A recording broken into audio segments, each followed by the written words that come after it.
1769. On the rugged island of Corsica, a boy was born who would one day reshape the map of Europe. Even as a child, he was fascinated by strategy, arranging his toy soldiers like a general planning a battle. At just 9 years old, he was sent far from home to a French military school Froisse. An outsider among the sons of noblemen, mocked for his accent and modest means, he buried himself in books, devouring history, geography, and the art of war. By 16, he had earned his commission, a second lieutenant in the French artillery, with nothing but ambition to guide him. As revolution swept France, the old order crumbled, and a new path to power opened for those bold enough to seize it. At the siege of Toulon, his brilliant handling of artillery caught the eye of the revolutionary government and changed his fate forever. Promoted to brigadier general at just 24, he was already being called a prodigy of war. When royalist rebels threatened the revolutionary government, he crushed the uprising with a whiff of grapeshot and became a national hero overnight. That same year, he married Josephine, a union of passion and ambition that would shape the years ahead.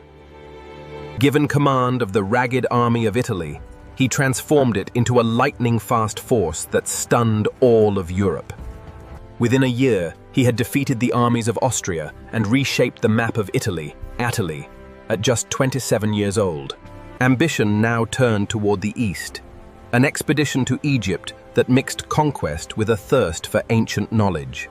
Before the ancient pyramids, he rallied his men with words that would echo through history. 40 centuries look down upon you. Leaving his army behind in Egypt, he slipped back into France Tours, a nation in political chaos, ripe for a new leader. In a bold coup, he seized control of the French government, ending the revolution and beginning a new era of personal power. As first consul, he held near total power and immediately set out to rebuild a shattered nation. He commissioned a new legal code, one that would outlast his empire and influence civil law across the world. He led his army across the Alps in a daring gamble, striking Austria where it least expected him. In a gesture that stunned Europe, he took the crown from the Pope's hands and placed it upon his own head, declaring himself emperor. At Austerlitz, his greatest victory, he outmaneuvered 2 empires at once, a masterpiece of military genius still studied today. Within a few short years, his empire stretched across nearly all of continental Europe, an empire built on speed, strategy, and sheer will. In Spain, his armies faced a different kind of war, a bleeding wound of guerrilla resistance that would never fully heal.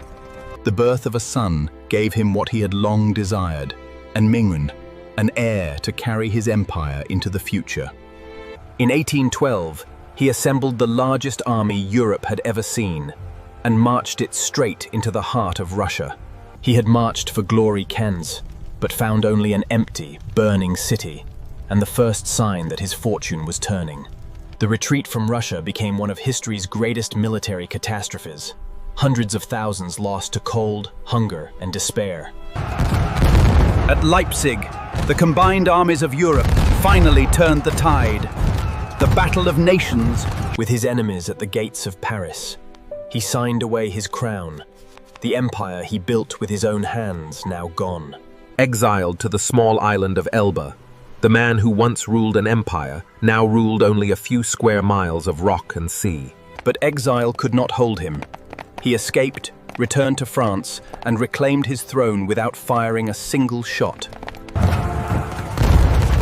At Waterloo, on a rain-soaked field in Belgium. Banished to the remote island of St. Helena, thousands of miles from France, he spent his final years in quiet exile. In 1821, far from the empire he built, the extraordinary journey of one of history's